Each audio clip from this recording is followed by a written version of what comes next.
La escritura en el libro de Romanos, capítulo 8, vamos a leer versículos 29 y 30. Estamos tratando el tema de la elección divina o la reacción divina. ¿Cuál es la doctrina que enseña la escritura? ¿Dios elige o Dios reacciona? Entonces, para ver nuestro texto, vamos a ir a Romanos, capítulo 8, versículos 29 y 30. Entonces yo voy a leer de la Biblia de las Américas y la escritura dice: porque a los que de antemano conoció, también los predestinó a ser hechos conforme a la imagen de su Hijo, para que Él sea el primogénito entre muchos hermanos. Y a los que predestinó, a estos también llamó, y a los que llamó, a estos también justificó, y a los que justificó, a esos también glorificó. Y nosotros sabemos de que esta es la cadena de oro de la salvación, ya habíamos visto, y yo quisiera hacer la misma introducción que hicimos en nuestra primera parte, con la finalidad de estar recordando siempre que es el tema que nosotros vamos a abordar, y vamos a ir procurando hacer la exposición de tal manera que nos obligue a pensar un poco, a meditar un poco acerca de cómo es que nosotros entendemos la doctrina de la elección. Si lo hacemos de acuerdo a lo que la Escritura enseña, o si todavía nosotros lo hacemos de una forma, ¿cómo es que la Escritura nos enseña? Entonces, yo quisiera traer otra vez a nuestra memoria ese ejemplo que yo puse cuando estaba sirviendo en el ejército, ¿no? El oficial tiene dos formas, tiene una misión que cumplir, ¿no? Y ahora necesita de toda la tropa que tiene delante, él necesita dos personas. Tienen que haber dos personas para que cumplan una misión que él quiere que hagan. Vamos a suponer que es explorar algo, ¿no? Hay dos personas que tienen que ir a explorar algo. Entonces hay dos alternativas aquí. El oficial pide voluntarios, como que verdaderamente así se hace en el ejército. En el ejército hay una voz, ¿no? Ellos dicen, un voluntario. Entonces, en realidad todos debemos ser voluntarios en el ejército, ¿no? Cuando un oficial dice de esa manera, los que hemos estado sirviendo en el cuartel, quizás podemos reconocer que eso es así, ¿no? Cuando un oficial dice un voluntario, en realidad todos debemos ser voluntarios. Entonces, pero vamos a suponer que hay una misión que hacer, una exploración de algo, y el oficial dice, quiero dos voluntarios. Entonces nosotros notamos ahí lo siguiente, ¿no? ¿Está escogiendo el oficial? El oficial no está escogiendo ahí. El oficial va a reaccionar a la elección propia de cada soldado, de acuerdo a su voluntad, de participar en esa misión. Entonces él no escoge ahí, entonces él solamente reacciona. Ahora vamos a ponernos en el caso como que verdaderamente hay. A veces el oficial dice, muy bien, el cabo tal y el sargento tal, vengan aquí, toda la tropa. En ese caso el oficial escoge, él no reacciona, él no espera que la tropa tome una iniciativa según su propia voluntad, sino el oficial escoge. Entonces, el primer caso, el primer escenario, no es selección, ¿ya? No es selección, hay voluntarios ahí, hay voluntarios. En realidad el teniente, el capitán, lo que sea, no está escogiendo. En el segundo caso sí escoge personas específicas, al cabo, el sargento, o lo que sea, el soldado, lo que sea. Eso es lo que nosotros encontramos también dentro de la teología. Yo quería comenzar haciendo la misma ilustración, porque hay una teoría dentro de la teología que se conoce como arminianismo, que el pecador se ofrece como voluntario, es el que da el primer paso para su salvación, y de ahí Dios reacciona y le da gracia. Dios no escoge ahí. El pecador se escoge, da un paso al frente, y Dios lo que hace es darle gracia. Y hay otra teoría que dice que Dios escoge. Y Dios tiene que escoger por la razón de que el hombre está muerto en delitos y pecados, por la razón de que el hombre en su estado pecaminoso tiene todas las áreas de su ser infectadas por el pecado, no entiende, no puede comprender las verdades espirituales de la Escritura, ama más las tinieblas, aborrece la luz, aborrece el Padre, no puede por él mismo hacer nada, no puede ir a Cristo porque Cristo dice, nadie puede venir a mí a menos que el Padre que me envió lo trajere. ¿Qué hace entonces el pecador? Si él no tiene nada en él mismo que lo pueda recomendar para Dios, entonces es evidente que Dios es quien escoge. Ahora, la Biblia habla de elección, la Biblia habla de predestinación. Y tenemos nosotros que buscar, entender qué cosa es lo que la Biblia dice cuando se menciona la palabra elección. ¿Qué dice cuando habla de predestinación? Entonces algunas personas pues han tenido que recurrir a lógicas humanas, según ellos, para que la persona de Dios no se vea dañada, no se vea como injusta. Entonces por eso es que dicen, Dios sería injusto si hace de esta manera, actúa de esta manera, ¿no? Entonces, para proteger la imagen de Dios, cargan toda la responsabilidad ¿en quién? En el pecador, en el hombre muerto espiritualmente. Y se crea ahí pues las ideas de que el hombre tiene que dar el primer paso. En realidad lo que está detrás de todo eso es que niega la gracia, y como yo les estaba diciendo al principio, esto hace que el hombre se tenga que llevar parte de la gloria. Eso es inevitable, hermanos. Porque en esta cadena de salvación dice a los que de antemano conoció, también los predestinó. Al hablar de elección, de predestinación, está hablando también de llamamiento, está hablando de justificación, está hablando de glorificación. Esta es la cadena de oro de la salvación. Y si en el primer eslabón nosotros encontramos de que el hombre tiene una participación, en todos los otros eslabones se va a tener que ver afectados por esa participación. Es lo que nosotros vamos a ver. Por supuesto que el pecador, pues, ¿no?, de un orgullo falso, dice, no, yo no me llevo la gloria para nada. No, sí, tú te la llevas. Porque tú estás trabajando tu salvación con Dios. ¿Saben cómo se llama esa palabra? Esa palabra se llama sinergismo. Sinergismo es una palabra, son dos palabras, que significa dos trabajando juntos. ¿Ya? Dos trabajando juntos. Eso es lo que enseña la parte en que el hombre tiene que colaborar. Tiene que dar el primer paso en la salvación. Y la otra se llama monergismo. Mono es uno solo. Monergismo significa es Dios quien trabaja solo en la salvación del hombre. Entonces en la segunda parte evidentemente que el hombre no puede llevarse ninguna gloria, en la primera sí, ¿no? Usted por ejemplo puede preguntar, a ver, en una congregación, a ver, levanten las manos aquellos que buscaron a Dios para salvación. Seguramente que vamos a ver a varios que van a levantar la mano. Yo he hecho la prueba. Levanten la mano y por ahí, yo busqué a Dios, ¿no? Yo busqué, pero hermano, acá dice la Biblia, no hay quien busque a Dios. ¿Cómo se...? Y la baja, ¿no? ¿No? Sí. Así es. Porque la primera reacción es esa, ¿no? Esa es la primera reacción. Porque así hemos sido enseñados, hemos estado sumergidos en doctrinas de esa naturaleza, pero no hemos ido a la Biblia. Como hemos visto, hemos leído Primera de Pedro, capítulo 1, versículos 1 y 2 varias veces. ¿Y qué cosa es lo que hemos visto? Que no enseña lo que es, no dice ahí lo que popularmente se enseña. Entonces nosotros vamos a responder a la pregunta, ¿no? ¿Qué cosa es lo que enseña la Biblia? ¿Enseña que Dios escoge por su libre voluntad o enseña que Dios reacciona según lo que el pecador escoge? Ya hemos visto también este tema de lo que es escoger, ¿no? En Deuteronomio 30, que dice, escoge tú, aquí está la vida y la muerte. Ya vimos, ¿no?, que en realidad el hombre siempre va a escoger ¿qué?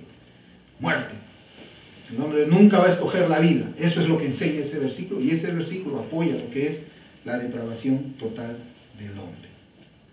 Otra vez vamos a preguntarnos, en la cadena de la salvación, de oro de la salvación, ¿dónde comienza esta cadena? Ahí leemos, versículo 29, porque a los que de antemano conoció, ahí es donde comienza, a los que de antes conoció, así dice Reina Valera 60, ¿no? A los que antes conoció. La Biblia de las Américas dice así, porque a los que de antemano conoció. La versión Hünemann dice, pues a los que preconoció. Palabra de Dios para todos, dice, Dios los conocía antes de que el mundo fuera creado. Reina Valera 60 dice, porque a los que antes conoció. Ahora, ¿qué significa a los que antes conoció? ¿Qué significa a los que antes conoció? Y esta respuesta la tenemos que buscar en el contexto de las Escrituras. No lo vamos a hacer preguntándonos nosotros mismos qué te parece, tú qué piensas. No, tenemos que abrir la Biblia, ¿ya? Más allá de entrar a cualquier pensamiento humano o lógica humana. En nuestra enseñanza anterior vimos que la teología moderna ha reinterpretado el significado de la palabra o de la expresión conocimiento previo, igualándolo ¿a qué? A omnisciencia divina. El conocimiento previo es la omnisciencia de Dios, ¿no? Muy bien. Nosotros ya demostramos que eso es un error. con el pasaje de Primera de Pedro que hemos visto en el capítulo 1, cuando dice escogidos según el previo conocimiento de Dios. Pero ahora nosotros vamos a ver esa misma expresión desde la óptica de Romanos, de la carta a los romanos. Ya vimos qué es lo que Pedro dice, ahora vamos a ver qué es lo que Pablo dice. ¿Cómo es que ha sido interpretado? Pues normalmente este pasaje de Romanos 8:29 también ha sido interpretado de la misma forma, que Dios tiene un televisor que ve en el futuro, quienes van a creer en Él o quienes lo van a aceptar a Él en su libre albedrío, y que Dios, ¿qué cosa es lo que hace después que ve eso? Él adiciona gracia. Él adiciona gracia. Ahora, ¿es eso lo que dice el texto aquí? Vamos a leer. Dice, porque a los que de antemano conoció, también los predestinó. Porque a los que de antemano conoció, también los predestinó. Aquí aparentemente el texto no dice nada más. Solamente dice a los que de antemano conoció, a esos los predestinó. Eso es lo que dice el texto.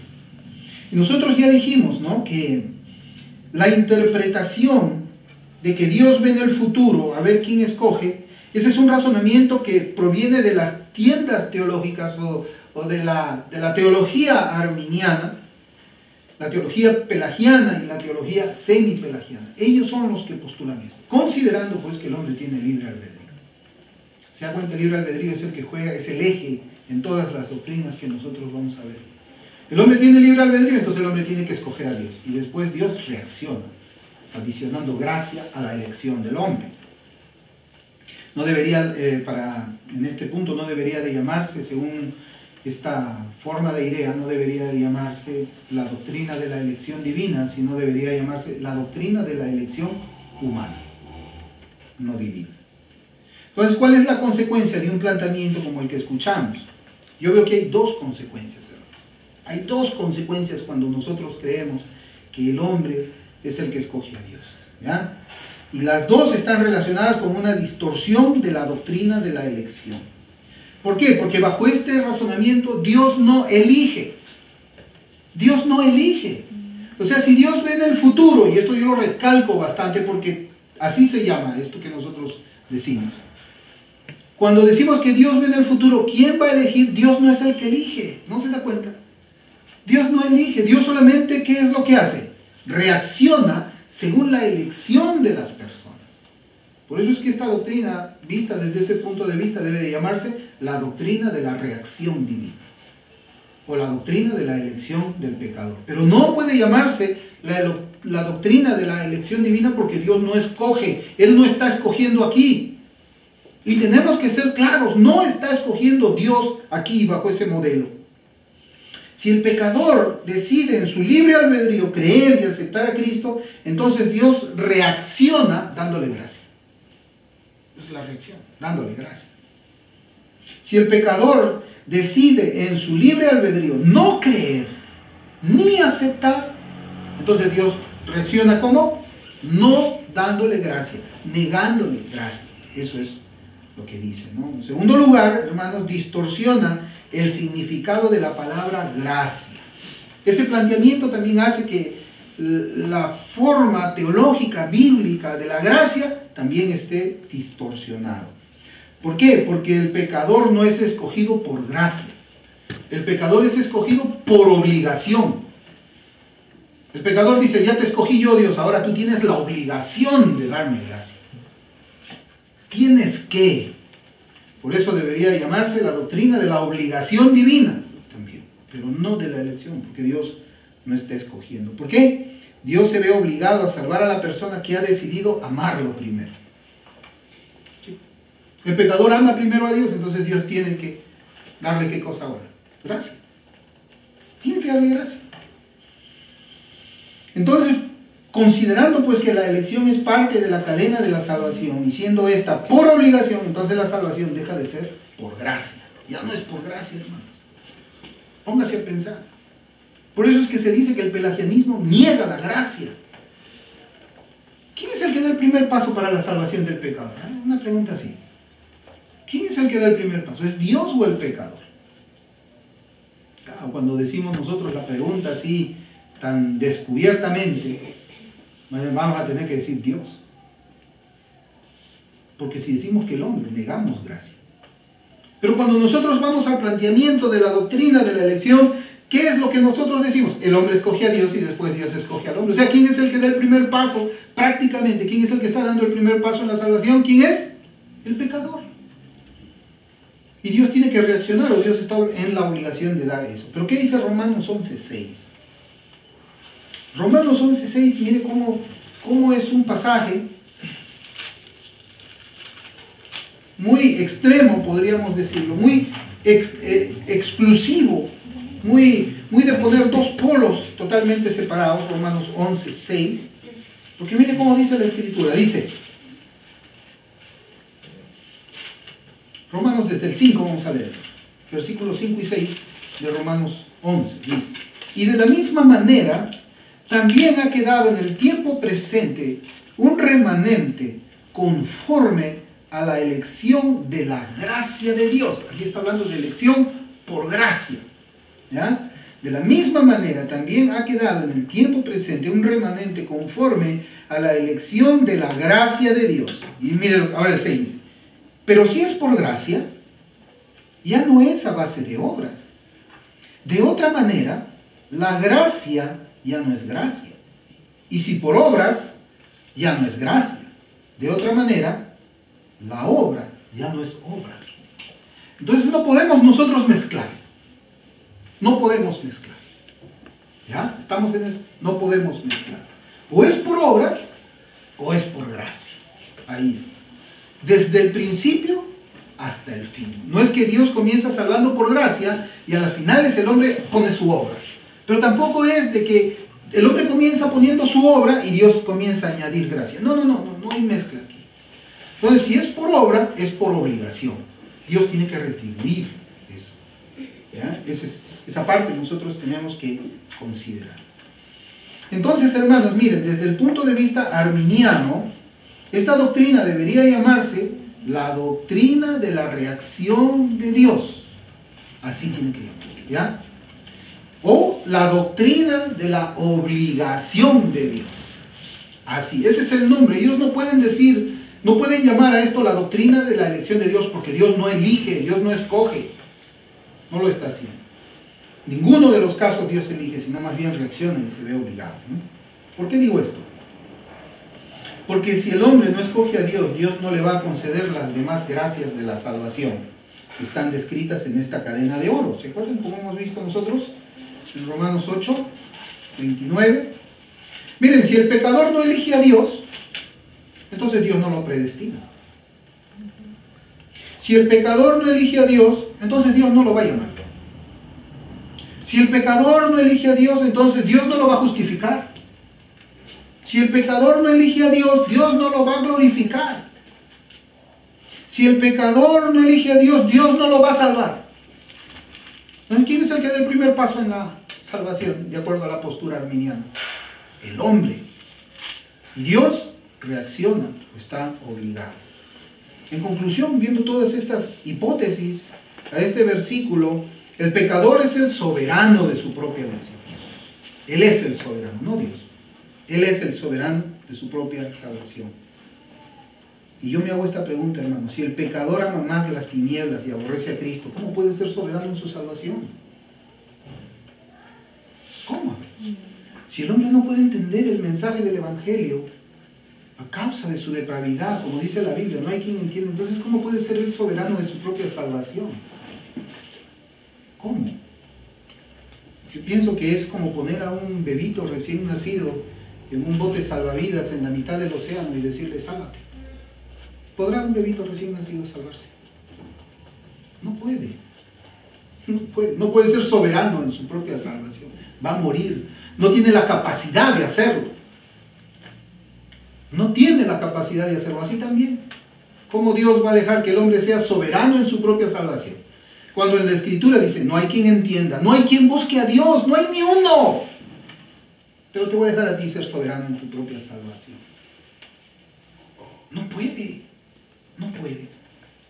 Otra deficiencia, hermanos, en el argumento que afirma que la expresión a los que antes conoció se refiere a que Dios sabía quiénes le iban a escoger es el siguiente. Mira, aquí hay otro problema también. Yo quisiera comenzar planteando la siguiente pregunta. ¿Quién escoge a quién? Esa es la pregunta. ¿Quién escoge a quién? ¿Dios escoge al pecador o el pecador escoge a Dios? ¿Verdad que esas preguntas nos hacemos a la luz de la Biblia? Yo te pregunto, a ver, Señor, yo quiero que tú me digas, ¿quién escoge a quién? ¿Yo te escogí, Señor, o tú me escogiste a mí?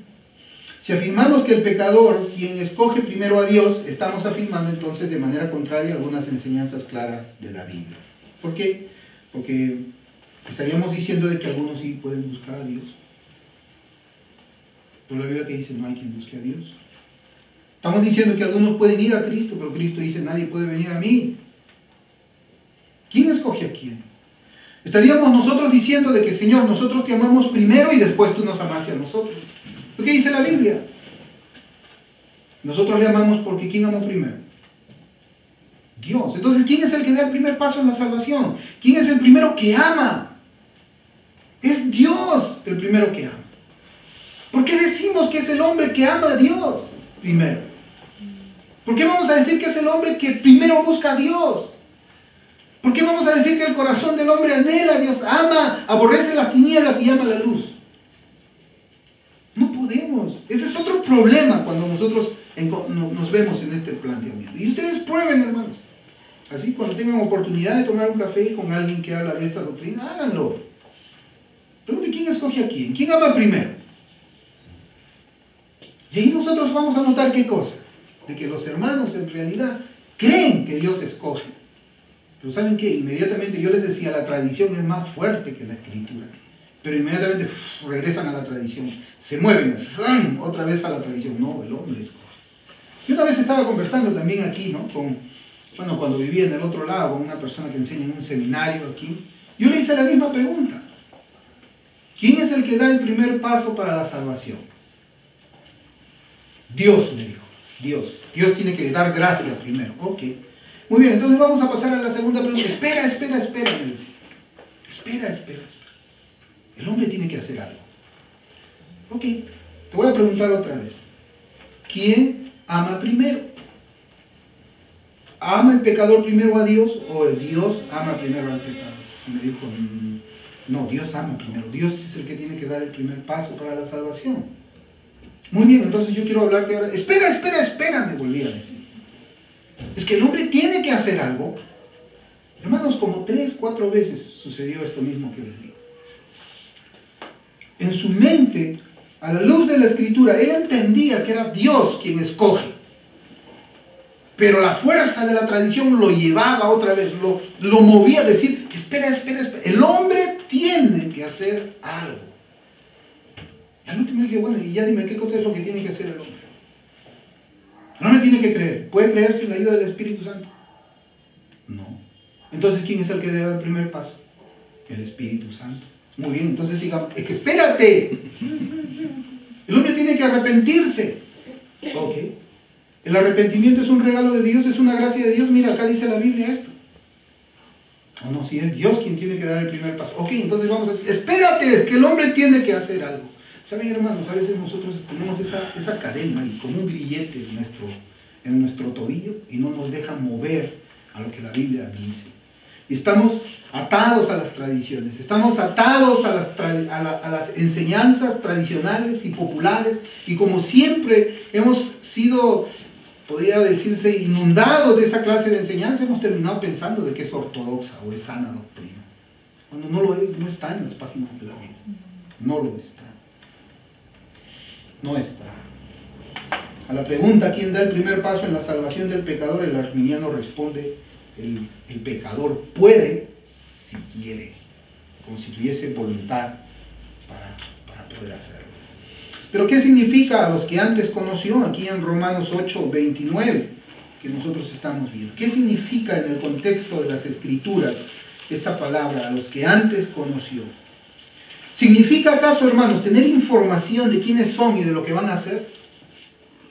¿Significa eso, tener información? O sea, ver al futuro y tener información de lo que va a pasar en el futuro. ¿Se está refiriendo a la omnisciencia de Dios este pasaje? Por ejemplo, Mateo 7:23. Vamos a ir abriendo la escritura rápidamente. Mateo 7:23. Ese pasaje nosotros pues, lo tenemos aún en algunos tratados y lo conocemos bastante bien. Muchas personas predican de este pasaje también a veces. Mateo 7:23 dice la palabra de Dios: y entonces les declararé, jamás os conocí, apartados de mí los que practicáis la iniquidad. ¿Cómo dice? Nunca os conocí, dice Reina Valera 60, ¿no? Entonces les declararé, nunca os conocí, apartados de mí, hacedores de maldad. Ahora vamos a hacernos la pregunta, ¿ya? Aquí Jesucristo está diciendo, nunca os conocí. Ahora yo quiero preguntar algo. Jesús, ¿es Jesús omnisciente? ¿Es Jesús omnisciente? Sí, eso. Pero acá dice, no te conocí. Acá dice, no te conocí. Si decimos que Jesucristo no es omnisciente, entonces estamos negando que Él sea verdaderamente Dios. O sea, Jesucristo es omnisciente y en su omnisciencia Él dice, nunca te conocí, le dice este grupo de personas. Pero ahora, si Cristo es omnisciente, ¿cómo puede decir nunca te conocí? ¿Qué quiere decir Cristo cuando dice nunca te conocí? Yo no tenía información de tu persona. Yo no tenía algunos datos acerca de tu vida. ¿Qué significa acá Cristo porque dice nunca os conocí? ¿Saben, hermanos? Este pasaje es una poderosa evidencia de que la omnisciencia de Dios no puede ser comparada con la expresión a los que antes conoció. Cuando dice a los que antes conoció, no está hablando de omnisciencia, de ver, conocer el futuro, porque si no, este pasaje también tendría que ser interpretado de la misma manera. Y dicho sea de paso, las dos palabras son iguales. Ahí en el griego, así es el que está en Romanos 8, con esta de Mateo 7, esas palabras griegas son las mismas. Entonces no puede decir, no puede significar acá, ve, mira, yo no tengo información de ustedes, no sé quiénes son ustedes. No sé, nunca los he visto, no tengo datos, ni sus nombres siquiera sé. Entonces no puede significar, esta frase pues no expresa omnisciencia de Dios sobre las personas, o los que ellos vayan a hacer, o lo que ellos vayan a dejar de hacer. No, eso te conocí, no. Ahora pues imagínense, si nosotros vamos a igualar omnisciencia con los que antes conoció, entonces vamos a concluir que existe una redención universal, porque Cristo conoce a todo el mundo, ¿no es cierto? A todas las personas del mundo. Entonces dice, a los que antes conoció, a estos los predestinó. Entonces está diciendo que predestinó a todo el mundo.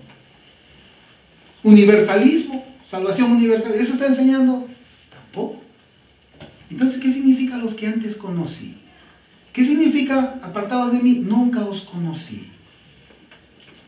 Cuando nosotros comenzamos a ver otros pasajes de la Escritura, como que nuestro pensamiento ya comienza a trabajar más. En Juan 10:14, Juan capítulo 10, versículo 14, dice la Escritura: yo soy el buen pastor y conozco mis ovejas y las mías me conocen. Ahí está. Ahora, ¿qué quiere decirnos Dios por medio de este corto versículo nada más? Quiere decir que Cristo tenía información, datos de las ovejas, y también las ovejas tenían información y datos del Señor Jesús. ¿Qué significa cuando dice yo soy el buen pastor? Conozco mis ovejas y las mías me conocen. Versículo 15 ahí también, en Juan 10 dice: así como el Padre me conoce, y yo conozco al Padre y pongo mi vida por las ovejas. Mire, ve, vamos a leerlo los dos juntos, dice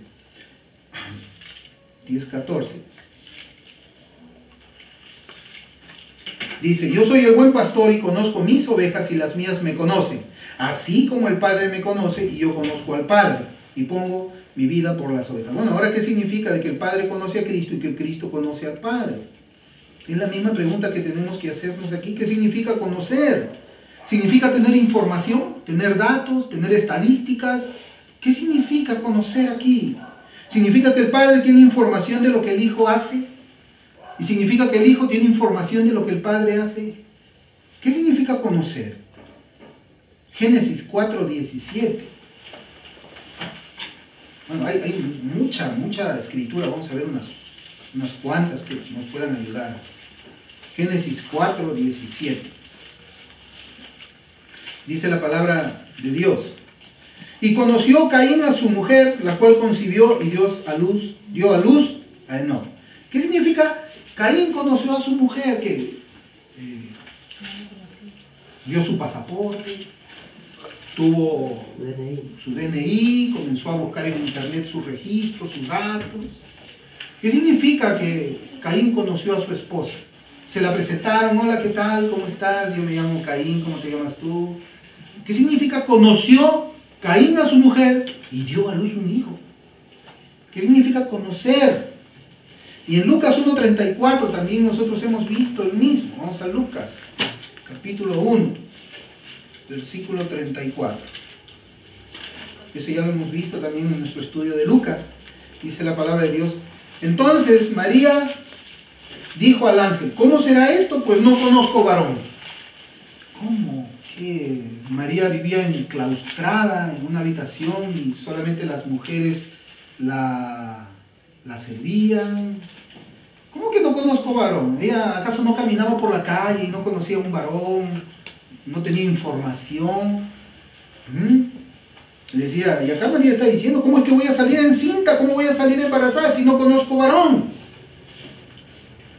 Por eso, ¿qué quiere decir cuando dice Caín? Cuando dice que Caín conoció a su mujer. ¿Qué quiere decir cuando María, la madre del Señor, dice: no conozco varón? ¿Qué quiere decir ahí? Ahora vamos a Amós. Amós.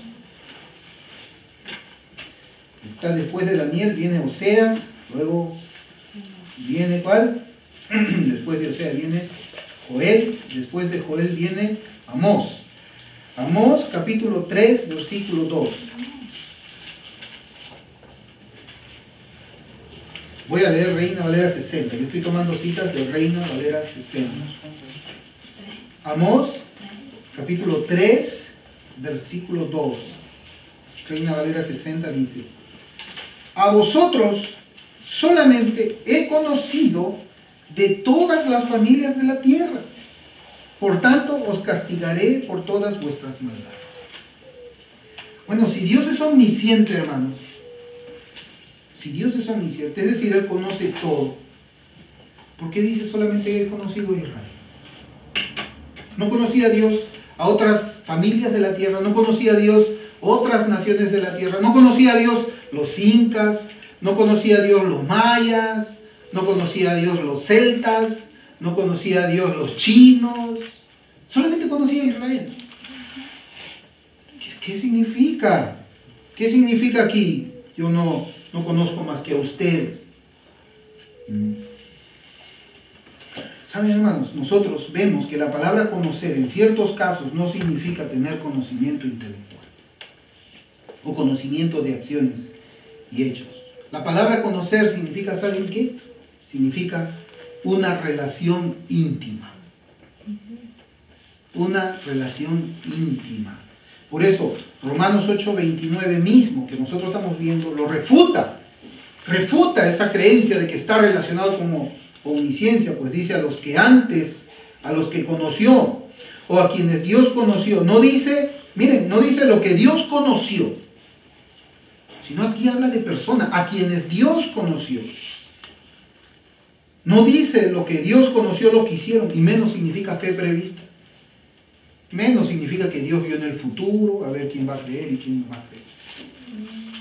¿Se da cuenta? Cuando nosotros lo entendemos, que hay una relación íntima, ahí recién podemos entender el contexto del pasaje. Ahí podemos entender lo que es la cadena de oro. Yo voy a traer una definición del diccionario Word Study que define en Romanos 8:29, esa palabra que yo les decía, se llama prorice, muy parecida a la que estamos viendo. Dice en Romanos 8:29, en relación con los creyentes, el verbo proginosco, es otro verbo, ¿no? ¿Cómo era nuestro verbo anterior? Prognosis. Ahora el verbo que estamos viendo se llama proginosco. Ocurre en el verbo prorice, que es acá sí vamos a entrar un poquito a cosas que no vamos a explicarlas, pero para los que pues estamos estudiando esto del griego, dice que es un aoristo activo indicativo de proorizo, que significa predestinar en español. predestinar en español. La presciencia, o sea, el conocimiento previo, y predestinación están lógicamente coordinadas. ¿Ya? Coordinadas. El primero hace énfasis en la sabiduría e inteligencia de Dios, en lo que se refiere a su propósito eterno, su plan eterno.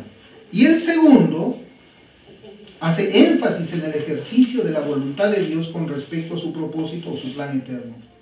Dice también este diccionario, lo que Dios ha decretado es lo que Dios ha decidido. Lo que Dios ha decretado es lo que Dios ha decidido. Esta presciencia o conocimiento previo y predestinación en la Escritura son siempre para salvación y no para perdición.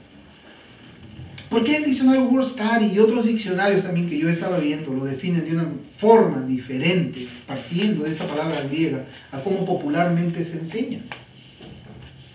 ¿Será pues porque popularmente no es correcto lo que se está enseñando? Acá solamente dice nuestro texto en lo que hemos estado leyendo nosotros, porque a los que de antemano conoció, personas, no lo que las personas están haciendo. Pero a partir de ahí, como la imaginación humana para tratar de defender a Dios, echándole toda la culpa al hombre que se pierde, dice, no, acá lo que dice es porque a lo que de antemano conoció que iban a escoger al Señor Jesucristo, el Señor Jesucristo, después que vio la reacción de estos hombres, Él también reacciona y les concede gracia. Eso no dice el texto. Pero eso es lo que queremos nosotros que diga. Eso es lo que hemos escuchado que dice este texto. En Oseas, miren, vamos al libro de Oseas también. ¿Se acuerda dónde estaban? Después de Daniel viene Oseas. Daniel es más fácil de ubicar en el Antiguo Testamento. Después de Daniel viene Oseas. Vamos a ver el capítulo 13. Con este ejemplo de Oseas, ahí vamos a entenderlo bien. Oseas capítulo 13, versículo 5. Voy a leer de Reina Valera 60.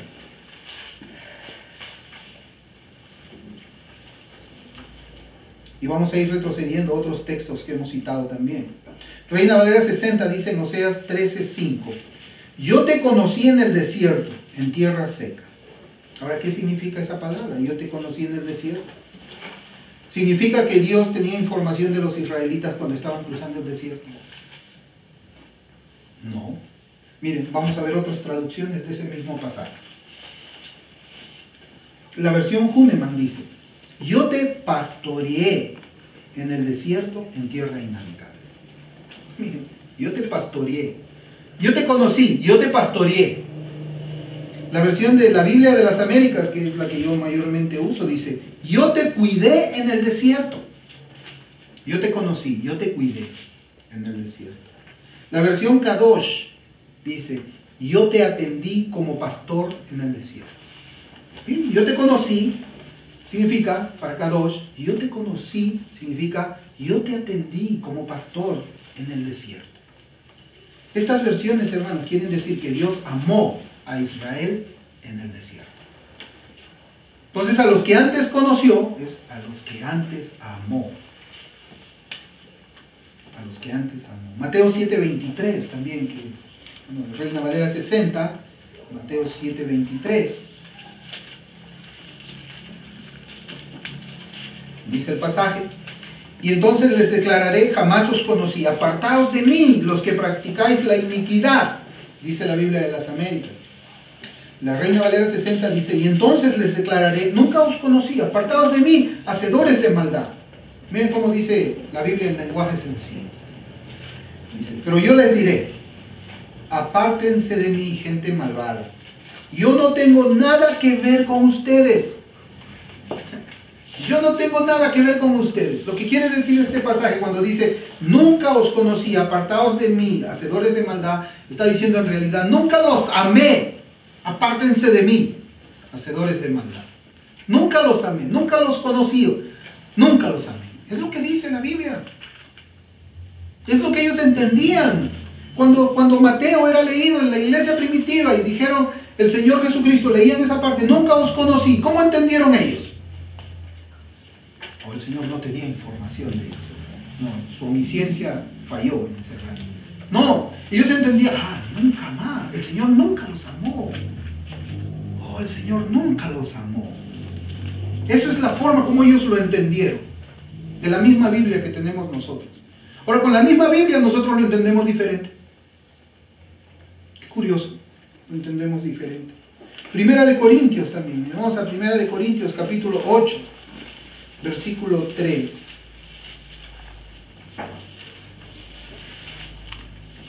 Primera de Corintios, capítulo 8, versículo 3. Dice la palabra de Dios. Voy a leer Reina Valera 60. Dice, pero si alguno ama a Dios, es conocido por él. Pero si alguno ama a Dios, es conocido por él. Miren, otras traducciones dicen así. La versión oro dicen así, preste atención, dice, pero el que ama a Dios, ese es conocido o amado de él. También dice que Dios lo amó primero, por eso es que el pecador, ¿no?, ya regenerado, ama a Dios.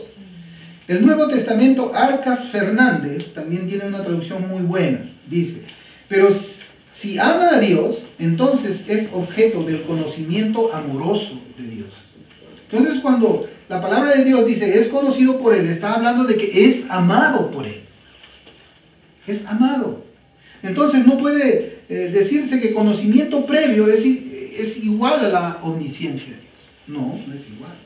Cuando la Escritura dice es conocido por él, quiere decir que ha sido aprobado por Dios y Dios lo ha recibido primeramente como suyo. En Gálatas 4:9 también. Gálatas 4:9. Yo voy a leer de Reina Valera 60.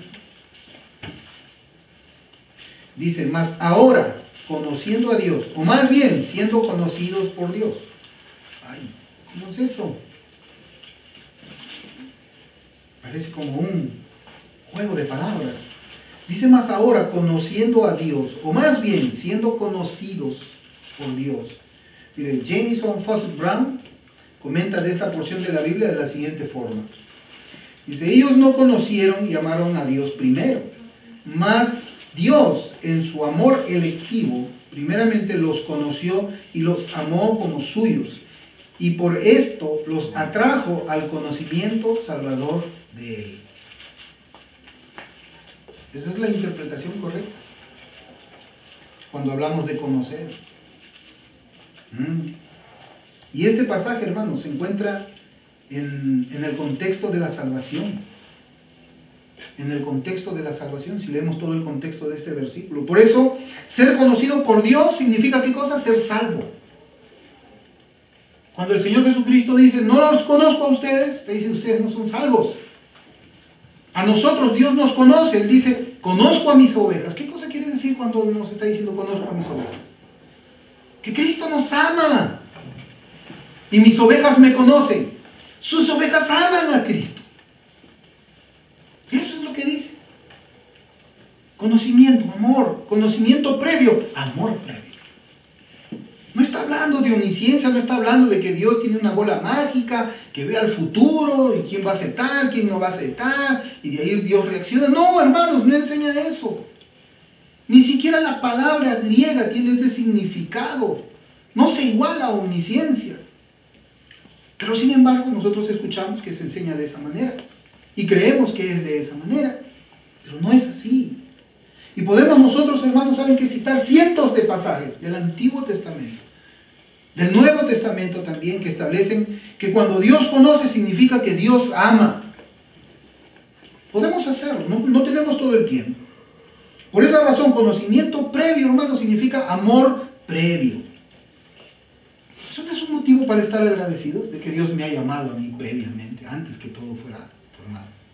Charles Spurgeon decía, pues, ¿no?, de que una persona, o creo que él mismo decía, pues Dios debió haberme amado a mí antes de que todo fuera creado, porque hubiese sido bien difícil que me ame después que yo haya nacido. Porque nacemos pecadores. Por eso es que Dios tenía que amarnos antes de que nosotros naciéramos, antes de que todo sea creado. Esa es la diferencia, hermanos. Cuando nosotros hacemos una exégesis correcta, no una eisegesis, sino una exégesis, aún cuando hacemos la exégesis utilizando las herramientas del griego, cuando utilizamos las herramientas del contexto, Cuando nosotros comparamos pasajes de la Escritura, cuando hacemos analogía de la Escritura, nos vamos a dar cuenta pues de que las enseñanzas populares son enseñanzas no bíblicas, pero las terminamos creyendo. Debemos ser bereanos, debemos escudriñar la palabra. Nosotros hemos estado viendo en ese libro de Strong cómo es que significan esos pasajes de la Escritura. Anótelo, vaya a su casa, si no en internet también está. A ver, vamos a ver si lo que el pastor ha estado predicando hoy día es verdad. Yo no les estoy contando cuentos, lo pueden verificar en internet. Hay un espíritu bereano, a ver, vamos a ver si es cierto, el código de ese versículo, de esa palabra griega es tal, quiero ver si es verdad lo que me han dicho. Hay que tener una actitud bereana. Cuando dice que Dios conoce, significa pues que Dios ama. Es decir, Dios ha establecido tener una relación amorosa con sus escogidos desde antes del principio de los tiempos. Eso es lo que significa. Romanos 11:2. Romanos 11:2 dice: Dios no ha desechado a su pueblo al cual conoció con anterioridad. Dios no ha desechado a su pueblo al cual conoció con anterioridad. ¿Qué quiere decir este pasaje? Que Dios no rechazó a su pueblo a quienes predeterminó amar con anterioridad. Eso es lo que dice. Amar a Dios es conocer a Dios, y el que conoce a Dios primero ha sido conocido por Dios. Es decir, primero ha sido amado por Dios. Mira, manera de conclusión, hermanos, sobre este tema que yo quería tratar acerca del conocimiento previo, primeramente, porque el próximo domingo yo voy a hablar de la elección, cómo es, que es condicional. Esto es elección incondicional. En realidad es reacción incondicional. No puede ser elección, porque Dios no está escogiendo, si usted se da cuenta, bajo la perspectiva que estábamos hablando, arminiana, o pelagiana, o semipelagiana. Dios no escoge, Dios reacciona, o Dios está obligado a hacer algo, porque el que tiene la iniciativa siempre es el pecador. Yo no sé cómo es que ellos pueden sostener esa afirmación, pero es eso, ¿no? Pero yo lo que quería primero era que nosotros pudiésemos observar qué era lo que significa conocimiento previo. Y hemos tomado casi 2 horas este día, precisamente para eso, porque esa es la enseñanza más popular. Y yo creí conveniente de que nosotros hiciésemos pues una exégesis de las palabras griegas, para que nosotros podamos comprender qué es lo que la Escritura enseña. Entonces yo le decía, a manera de conclusión sobre este tema de lo que no significa conocimiento previo, nosotros vamos a resumir así. En primer lugar, hermanos, conocimiento previo no significa que Dios ve, como en un televisor, el futuro, para ver quiénes son los que van a creer o no en Cristo, como habíamos estado escuchando, ¿no?, que otros predicadores hacen, ¿no? Hay predicadores populares que sostienen eso, pero solamente en el griego es insostenible esa posición. Solamente viendo el griego es insostenible. Viendo el contexto de la Escritura es insostenible. Pero es lo que se enseña. En segundo lugar, no se puede igualar o considerar el conocimiento previo de Dios con la omnisciencia divina. Conocimiento previo no es omnisciencia, no se puede hacer. Tercero, no existe ningún pasaje en la Biblia que sugiera la idea que Dios ve en el futuro a los que iban a aceptarlo para luego escogerlo. No hay ningún pasaje, hermanos, que sugiera o nos incline a pensar de que eso existe en la Biblia. No hay ni uno solo. Ni uno. Todo es especulación. Se cita el pasaje y dice, aquí quiere citar, acá quiere decir que Dios ve el futuro. No, lo hemos leído 3 veces y eso no dice el pasaje. ¿Ya? Cuarto, pensar de esa manera hace que la doctrina de la elección divina pierda su significado, ya que Dios en realidad no escoge a nadie. Si pensamos así, pues no existe elección divina, ya que lo que Dios hace, ¿qué cosa es? Dios ratifica decisiones humanas. ¿Se dan cuenta? Dios está ratificando una decisión humana, Él no está escogiendo. Ya no debería llamarse después la doctrina de la elección divina, sino la doctrina de la reacción divina.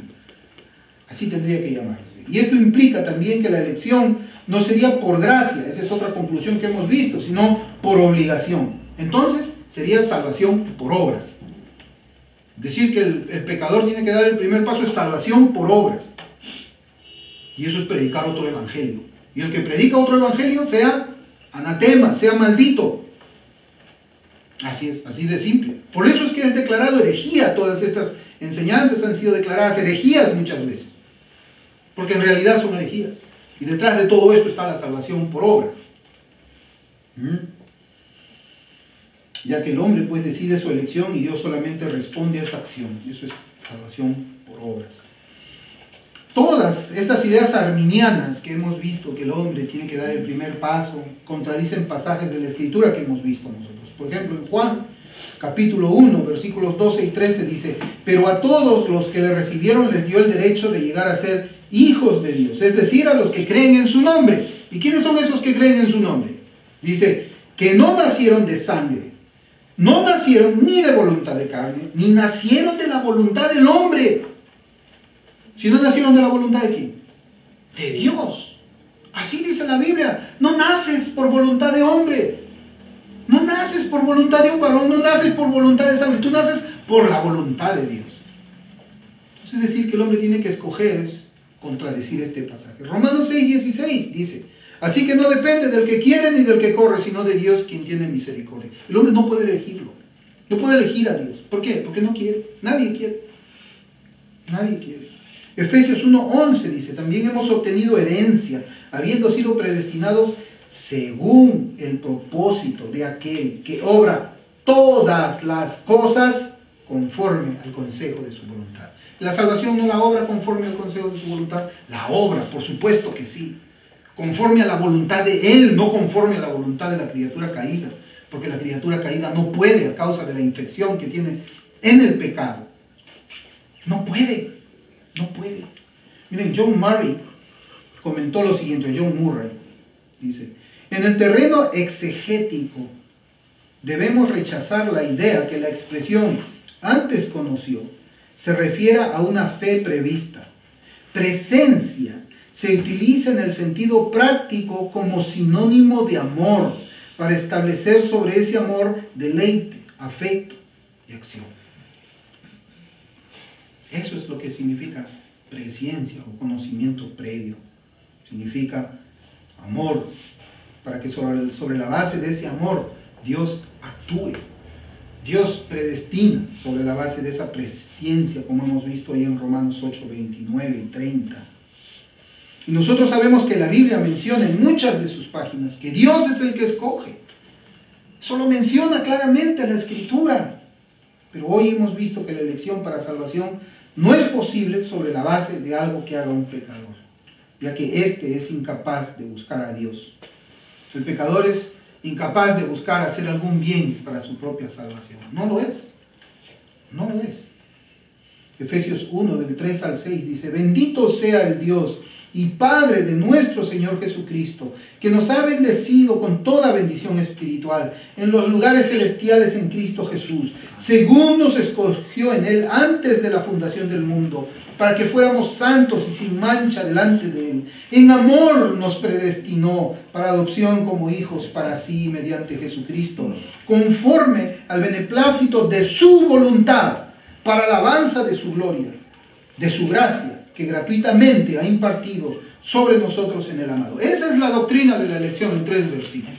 Esa es la doctrina que nosotros vamos a ver el domingo que viene. Pero aquí, cuando habla de la elección, muchas personas se sienten así como asustadas, como que Dios escoge sobre su voluntad. Pero miren cómo dice Pablo. Pablo prácticamente está cantando aquí un himno, está dando alabanza a Dios. Comienza diciendo: bendito, bendito sea el Dios y Padre de nuestro Señor Jesucristo. Comienza bendiciendo a Dios. ¿Por qué? Por la elección. Léalo. Bendito sea el Dios y Padre de nuestro Señor Jesucristo, que nos ha bendecido con toda bendición espiritual en los lugares celestiales en Cristo. Mire cómo comienza el Pablo adorando, alabando, bendiciendo el nombre de Dios. ¿Por qué dice? Según nos escogió en Él antes de la fundación del mundo. Y dice: en amor nos predestinó para adopción como hijos para sí. Y eso es lo que estamos hablando. A los que conoció previamente, los amó previamente. Por eso dice este pasaje: en amor nos predestinó, porque primero viene el conocimiento previo, y como hemos visto en nuestro primer mensaje, luego del conocimiento previo que viene, la predestinación. Por eso dice: en amor nos predestinó. ¿Se da cuenta cómo es que la Biblia tiene coherencia en todas sus partes cuando habla de una doctrina? Y es más consistente cuando nosotros aún recurrimos a los idiomas originales para tratar de encontrar su significado, que metiéndole textos ahí, diciéndole, no, Dios vio en el futuro quién lo iba a aceptar, y comenzamos a hacer preguntas acerca de esa doctrina, y nos vamos a encontrar solamente preguntando, dime dónde dice eso claramente en la Escritura. Bueno, no está, pero así me han enseñado. Y así enseño. Eso es lo peor, ¿no? Así me han enseñado, yo nunca investigué, y peor, así lo enseño yo. No, hermanos, la Escritura habla de qué? De un amor que nos predestinó en amor. Allí está la respuesta. En amor nos predestinó, conforme al beneplácito de su voluntad, la voluntad de Él, no la voluntad del pecador. ¿Ofende eso? Sí ofende al orgullo, hermano. Ofende a aquellos que quieren tener su participación, quieren tener su alita en la salvación, quieren tener algo, quieren ganar algo, quieren que se les reconozca algún mérito, pero esto ofende. ¿Sabe por qué? Ofende al orgullo humano, pues toda la gloria es solamente para Dios. Toda la gloria es solamente para Dios. Dios escoge y esa gloria en la elección es para Él. El hombre no lleva nada para sí. Por eso es que Pablo bendice a Dios. Bendito, dice, bendito. Y así debemos decir nosotros. Bendito que nos escogió a nosotros, estando muertos en delitos y pecados, y nos dio vida para que pudiésemos creer y arrepentirnos y amar a ese Cristo que antes rechazábamos, que antes aborrecíamos. Amar esa luz. Esa es la doctrina de la elección, hermanos. Y eso es lo que con la ayuda de Dios vamos a pensar nosotros a estudiar la semana que viene. Vamos a orar. Bendito Padre, gracias te damos, Señor, por tu palabra, lo que tú nos enseñas por medio de ella. Bendito seas tú, Señor, por esa elección, porque nos amaste, nos escogiste antes de la fundación del mundo. Alabado y bendecido sea tu nombre. Sella este mensaje en nuestros corazones, que podamos todavía, Señor, meditar en el transcurso de estos días acerca de este tema que estamos tratando. Guía nuestros corazones por medio de tu Santo Espíritu, condúcenos a toda verdad. Bendice a cada uno de mis hermanos que están aquí, Señor. Gracias te damos en el nombre de Jesús. Amén.